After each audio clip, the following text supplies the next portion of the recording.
Thousands of mourners from Colombia's indigenous Nasa community pay their respects. 2 NASA men were killed in a confrontation with FARC guerrillas.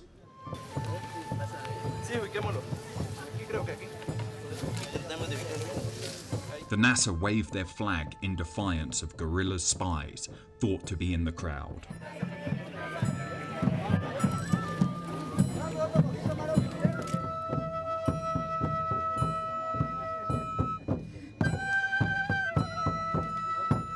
There are so many mourners, people take to the trees to watch the burial. Under the weight, the tree splits.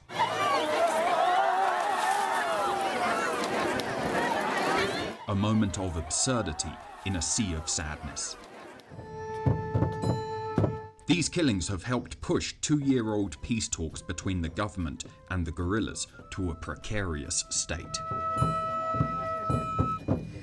Even as both sides say they want negotiations to move forward, here in northern Cauca, the killings continue. We're traveling higher into the mountains of northern Cauca. This region is one of Colombia's most violent. Here, this 50-year civil war that has leftist guerrillas fighting the Colombian state is just a part of everyday life. Compañeros, hoy nos encontramos en este espacio de concentración por nuestros compañeros mártires que fueron asesinados por balas asesinas. The 2 men killed belong to the Indigenous Guard. The NASA are trying their own path to end the violence in their region. They want both the government and the guerrillas out of their homeland, and it's the Indigenous Guard who are leading the fight. Hernando Mesa is the political coordinator of the NASA community, which oversees the Indigenous Guard. The role of the Guard is to act as a body for peace. It means to keep authorities informed of what's happening. If there is danger, they alert people. They are the front line, checking things out so that people don't get caught in the danger. The age of the guards range from 10 to 80, men and women. They serve as a sort of police force for a community that rejects both the Colombian government and the FARC rebels. The NASA have renounced violence, so in this heavily armed zone, where guerrillas launch mortars and the army fires back with helicopters, the Indigenous Guard is armed only with sticks.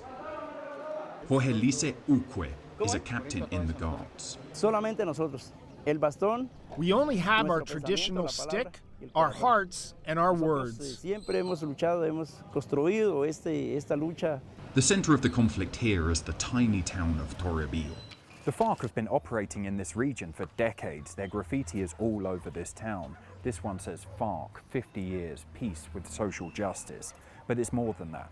Locals say the town is filled with spies, watching and listening to everything you say and do.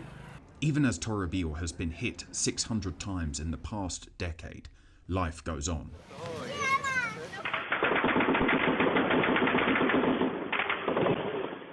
The guerrilla attacks have ranged from small incursions to full-on attempts to take control of the town. An Indigenous Guard filmed one such attack in 2011.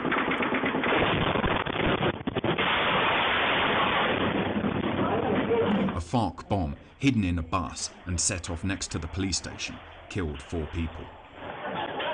The indigenous leaders say both the army and the guerrillas are the cause of this violence. Gabriel Pavi is an indigenous leader. Hemos dicho, en nuestro territorio indígena no debe existir ni la fuerza pública, llámese policía. It's very clear to us that the more presence of armed people here, more violence comes. The army is here and the guerrillas attack. The army chases them, and then in these battles, civilians die. Women and children have died.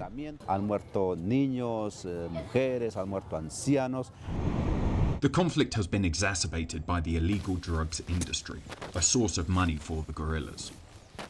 To get a sense of just how lawless this whole zone is, we're in a marijuana field. But what's interesting is we're 20 feet away from the main road. And up there you can see coca bushes. All of those leaves are going to be processed into cocaine. After the killings of the 2 indigenous guards, the NASA captured a group of 7 guerrillas who did the shooting. They've just given us permission to interview one of them. Two guerrillas are being held in the Indigenous Guard headquarters. In this grimy cell, a guerrilla gives his name as Edward. Tomorrow he will be tried by an indigenous court for his role in the killings. He says he didn't pull the trigger and was on another part of the mountain when the killings occurred. Now 18, he joined the FARC when he was 16. When asked what punishment he'll receive from the indigenous court, he guesses the traditional NASA sentence. I think it will be a remedy, but we'll have to see what the Indigenous Assembly decides. Called remedies, these can be physical punishment, such as whippings or forced labor.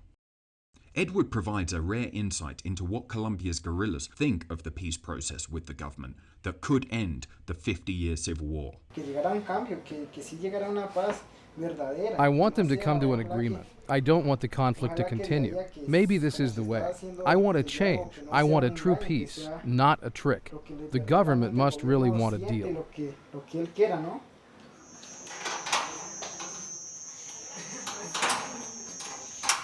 On the day of the trial, security is tight. The indigenous fear the FARC might try to free their imprisoned comrades.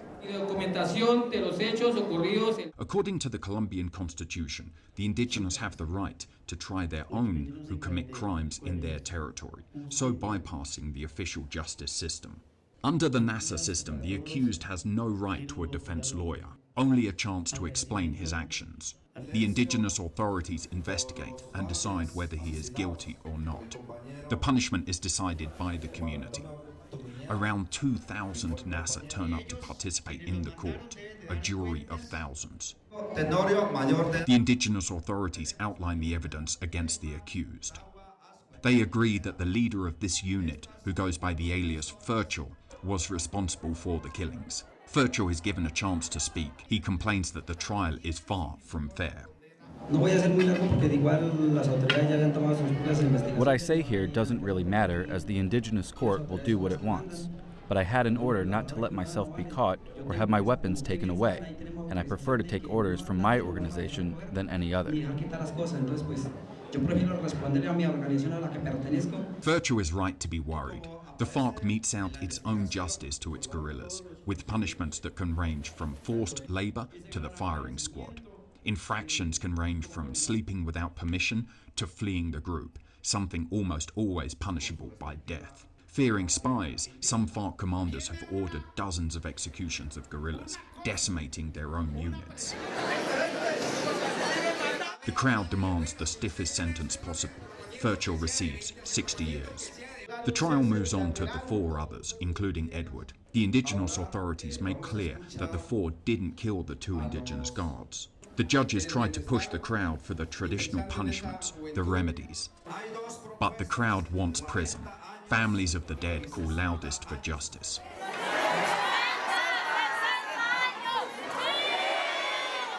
Nearby, the families of the guerrillas are also there.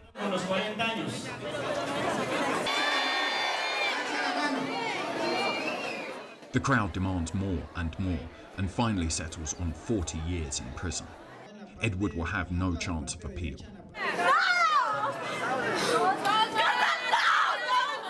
Families of the convicted guerrillas are devastated. It shows the NASA are tired, upset, and pained by the death of these guards. The indigenous worry that the FARC will carry out reprisals on the NASA for the trial and punishment of the guerrillas. There are fears because they have taken revenge on us before. We will act if they attack us. If we don't act, they kill us. If we do act, they kill us. We prefer to die on our feet, doing something.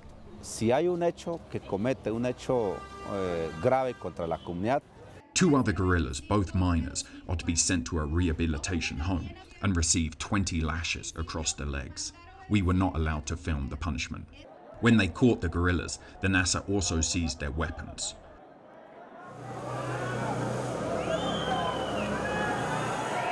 The machine guns and uniforms are destroyed. It's a small act of defiance by the NASA. No one knows how many more weapons are in this zone or when the next attack will come. Outside, a captain reminds his guards of the threats to the leaders. He says a suspicious car has been abandoned in a nearby town. The guards fear it could be a car bomb. Armed only with sticks, they set off to investigate.